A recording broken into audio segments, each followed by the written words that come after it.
All right, good morning, everybody. So, our friend Sam was asking about the laws of the Rabbenu Gershom, the Cherem of Rabbenu Gershom, which I guess is apropos to this week's parsha. We have the shidduch of Yitzchak Avinu, and everyone should be gebenched with the shidduch. But if you're single, you should be blessed. You should get married, and if you're married, you should be blessed. It's a very happy marriage. So a good zivug.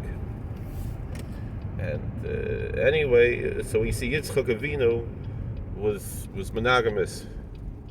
He was Oila Tamima, and he only had one wife, as opposed to Avram Avinu. We read in the end of this week's parsha, he married to Keturah, but that was after Sarah passed away. Although Chazal tells Keturah is actually Hagar.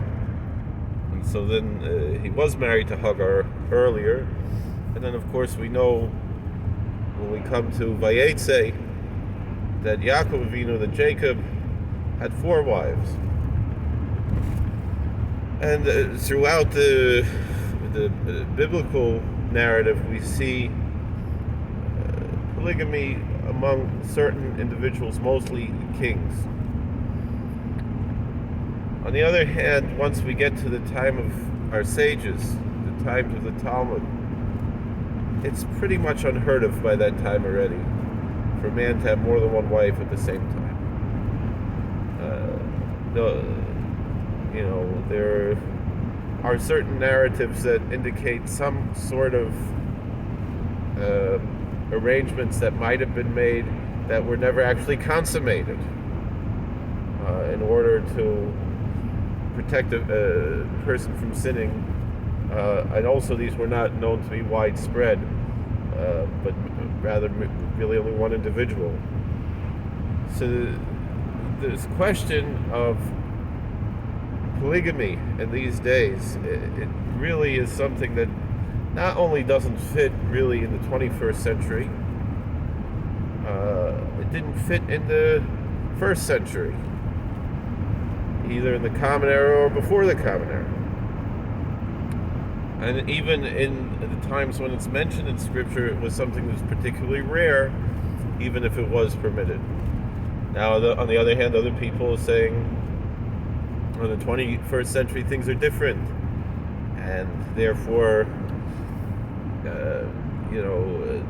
maybe this should be reevaluated. Really, nothing is different. There's nothing new under the sun.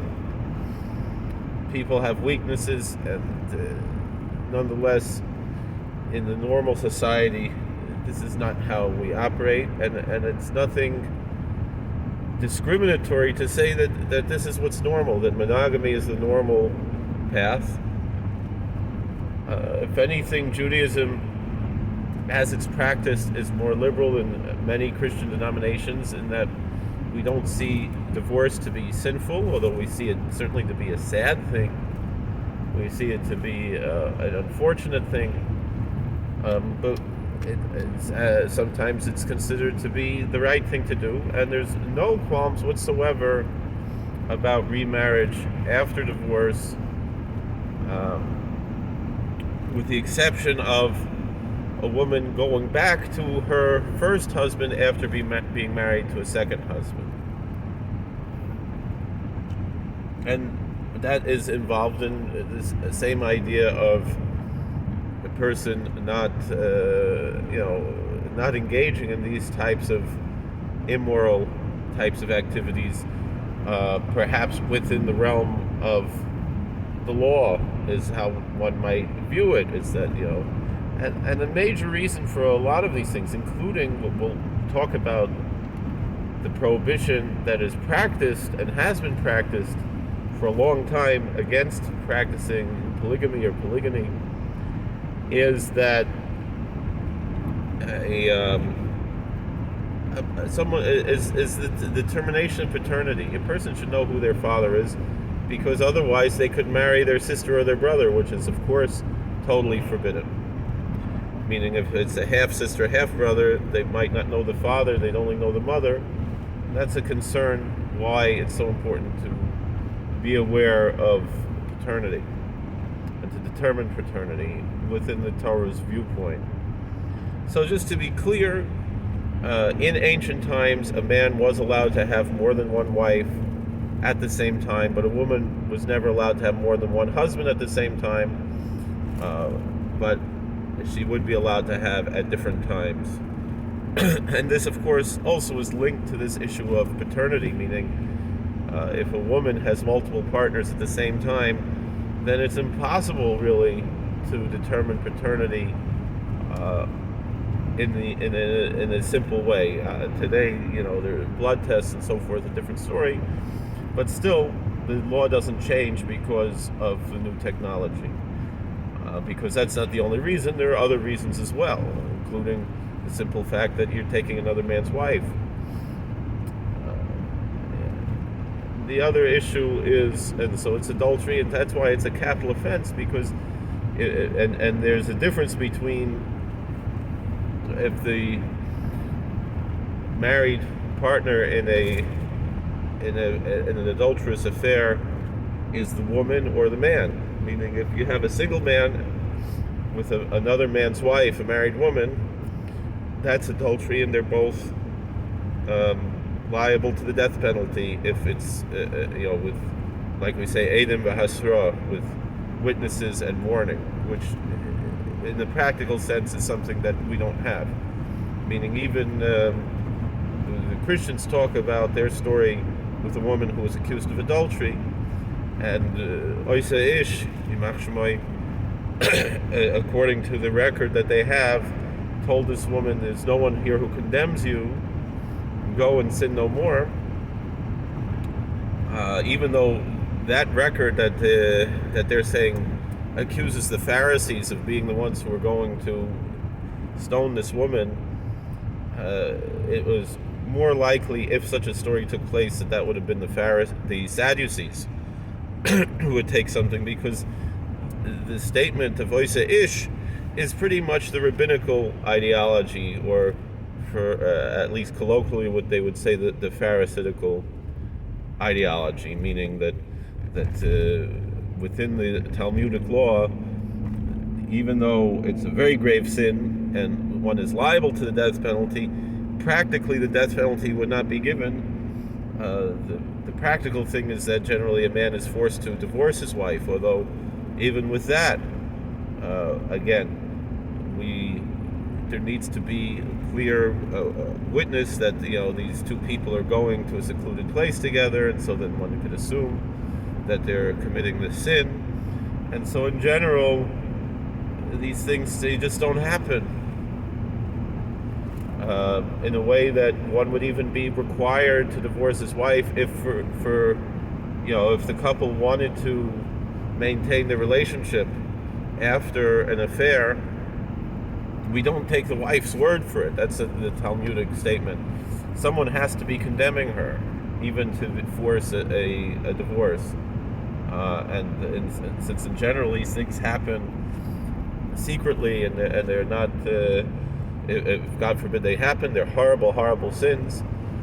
But the practical effect in the halacha doesn't necessarily mean that if they're able to patch up the relationship, that divorce is necessary. However, if both the husband and the wife want to divorce,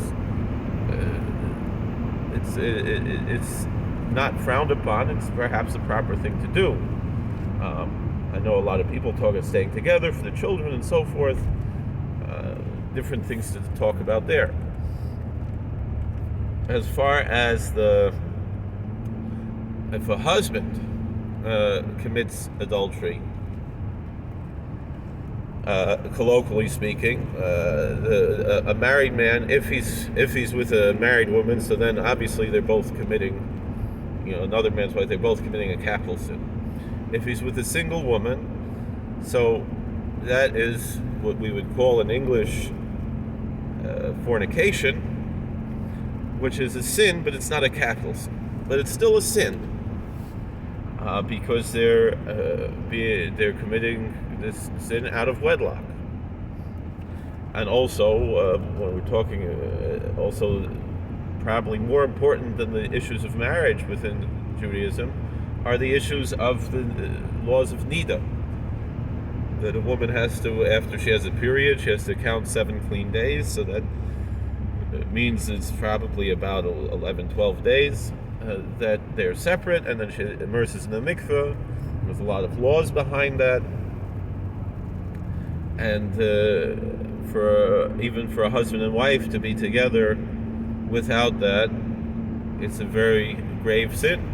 It's not a capital sin, but it's a sin of kares, which is one level below a capital sin. It's like eating on Yom Kippur or eating chametz on Pesach. Very, very serious thing. And so, with that being said, in general, most relations that are out of wedlock, say with a single woman, would generally fall under that category. How many people are, going out of their way that when they're committing a sin of fornication, to make sure that the woman is immersing in a mikveh and that she's counted the clean days and so forth. And so these are the issues there. Now, then there's the discussion, though, what about if somebody does? They call it polygesh and so forth. We're going to discuss why this is not normative. And also how halacha, meaning as it's seen today in the normative halachic sense, would treat these things. And so if anything, we're talking about a case where we're talking about there are people out of wedlock. Forget about a man having more than one partner, more than one wife. Talking about a boyfriend and a girlfriend, right? And the girl goes to the mikveh. There's a story. This is not a halachic story, but this is a Hasidic story that teaches a very important lesson. So there was someone, he came to repent of his sin, and he went to the Berditchever. This is a story I heard from my friend Rabbi Osher Meza. I never actually heard it anywhere else. And it's interesting because Rabbi Meza is kind of a misnagid, right? But he told this story, and it's an important story. And I'm sure he saw it somewhere else, but I don't know. But I'm saying a davar shemaimrei for that reason. The Berditchever, a young man came to the Berditchever. He said, "I need a tikkun. I need some kind of a spiritual rectification because of this sin that I committed. Is that I had relationships with he had a girlfriend. It was out of wedlock. He had relations, and in those days he got married young. Rabbi Nachman of Breslov was 13 years old when he got married. But I guess for whatever reason they didn't get married, and at that point yet, and they needed some kind of a spiritual rectification for their sin. And the young man said to the holy Berditchever Rav, and there were problems like that in those days. We shouldn't think that everything was so perfect, but the types of perversions that we see today were not as common. But things happened. Not that they were common, but there were issues. I know when Rabbi Isaac Kaliver came to Kalev, there was a big problem with mixed dancing in the weddings, and so he insisted that there could only be one wedding at any night, and that he himself would be the Messiah Kedushin at every wedding, which is, as being he was the Rav of the town, that was part of the deal, but also that he would stay for all the weddings, and he would sing, and he would have all of the dancing. He would make sure it was done in a proper kosher way, where there was no issues of mixed dancing and so forth. But the point is, so anyway, this boy, he said to the Berditchever, this teenager, he said to the Berditchever, holy Reb Levi Yitzchak ben Sarasoshem Berditchev Schusiyel, he said, I need a tikkun, but it's really no big deal because she went to the mikveh first. So therefore, I don't know how did they arrange the mikveh lady and everything else. It's not the Upper West Side, But anyway, so I don't know how this came out. But anyway, this is the way he said it's not a big deal because she went to the mikveh. So the Berditchever said to him, he said, "This that you say it's not a big deal because you did things in a way that you understand it to really be kosher. I can't really make a tikkun for you because you're not contrite, you're not penitent, you don't think you did anything wrong. And so what kind of tikkun could be made when the truth is you did something wrong? But what kind of spiritual rectification could be made because you have no contrition?" And this is a big issue in general. People, they lack contrition. They're seeking permission for things that they know are wrong. Even if in the realm of halacha you want to try to make some argument, but the truth is that our Chazal they understood, not only Chazal but Rishonim and Achronim, bearing that banner, understood, and it's the same thing with all these other things too. They understood how people have to conduct themselves in order to maintain a proper society, proper situation, to maintain our religious norms. And it's better that a person should know that they're doing something wrong than try to claim that they're not doing anything. And obviously, because then if they know they're doing something wrong, hopefully they won't do it, right? As opposed to trying to to reconstruct things, to say, hey, I'm okay, you're okay. No, it's better that a person should have contrition and recognize that he is imperfect, that he needs to repent, he needs to turn back to God, he needs to go back to where he's supposed to go, as opposed to trying to say that everything's okay. And I think that's where the spirit of this question in general is coming from about the Chayim of Rabbenu Gershom. The Chayim of Rabbenu Gershom is a difficult thing to really quantify historically. The ban of Rabbenu Gershom. We don't have the original text of the ban. All we have is the Rishonim afterwards. Tosfos and Ritva and other Rishonim talk about the Chayim of Rabbenu Gershom, meaning the excommunication that Rabbenu Gershom placed on someone who violates these various aspects of societal norms, even if they were technically permitted within the realm of halacha. He placed a ban of excommunication on anyone who violated these societal norms. And since we do not have the original text, it's very difficult to figure out what was actually there. We have different reports, and it's not clear if a lot of these other things that the Rishonim and Achronim talk about, if they are actually from the original text, or if they were things that were added later. But nonetheless, these are the way things are. And these are part of the norms of our community. So,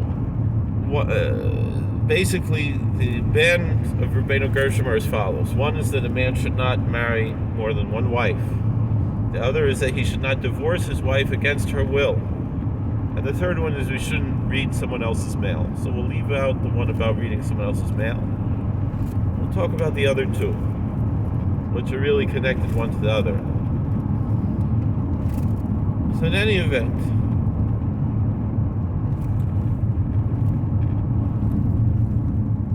part of the idea is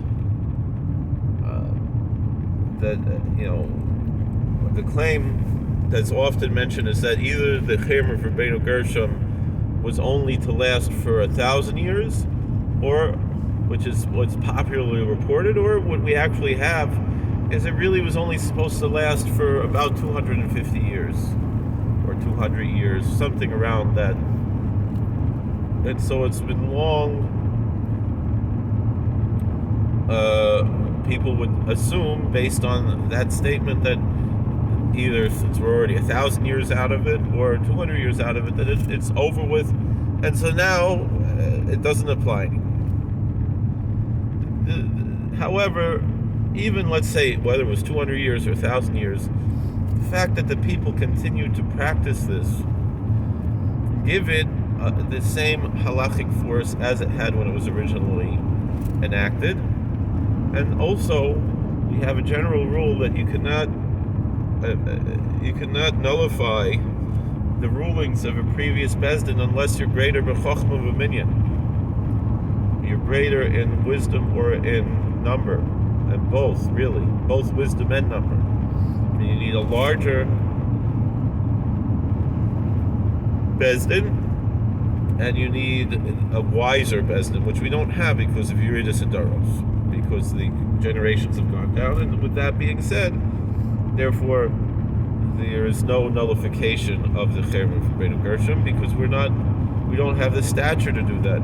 Perhaps only when Mashiach comes there would be such a stature. But on the other hand, the Cherem of Rabbenu Gershom was only for Jews in certain countries. It was only accepted it was a local ban, and because it was not made by the Sanhedrin. However, we have to understand that doesn't mean that the Sephardic Jews, who were not under the ban of Rabbenu Gershom, therefore were for the most part practicing polygamy. The only exceptions that I know of that people were having multiple wives at the same time were in Yemen and in Morocco. And in all the rest of the Sephardic world, the Sephardic ketubah, the Sephardic marriage contract, is quite different from the Ashkenazic version. And it includes a shavua, it includes an oath, it includes a vow, just like in the secular or in the Christian world, not all Christians, but in the Western Christian world, a bride and groom take vows to one another, right? And this has been accepted in the secular world as well, that they verbally make vows. And I would say in Jewish law, these vows have standing, that they have to be taken seriously. So in the Sephardic ketubah, the husband takes stronger than the vow, stronger than the neder, but a shavua, an oath to his wife that he will not take another wife while he's married to her. And so therefore, if one were to say that the cherem, that the excommunication ban of Rabbenu Gershom that prohibited polygamy and prohibits polygamy does not have any standing, so the remedy to that would be to do like the Sephardic Jews do and include a shavua in the ketubah, in the marriage contract, to include an oath, to include a vow of monogamy. And the reason for this is, again, is to be fair to the wife. So it's an issue of ethics, of morals. Derech eretz kadma l'Torah. And there is an idea that when we're talking about ethical standards, these come before Torah laws, and it's unethical in our society to have that. Although I know that in the secular world there is a lot of discussion of ethical non-monogamy, polyamory, whatever they talk about. The way that a lot of these polyamorous relationships go on is that both the husband and the wife would have some free reign or whatever it is. Obviously, as we discussed already, the Torah would prohibit the wife from having more than one partner at the same time. Even if someone is being very careful and trying to avoid pregnancy, nothing is fool safe. And so there are many other obvious issues. Meaning, even if the husband would give permission for such a thing, the fact is that you don't know who the father is, and so forth, and it could lead to a lot of other issues, major issues, such as, like we said, the questions of incest within. You don't know if you're going to marry your half brother, your half sister, because you don't know who your father is, and these types of issues. And so that's why also, after a divorce or a death of a husband, a woman has to wait 3 months before remarrying for that reason, in order to establish paternity, because you don't know if she has a baby 7 months later, is it a premature baby from the new husband, or is it a 9-month baby from the first husband? And so for that reason, we wait 3 months. Once 3 months pass, then you'll know for sure if she's pregnant, and even if she is pregnant, then you'll know who the father is. Even if she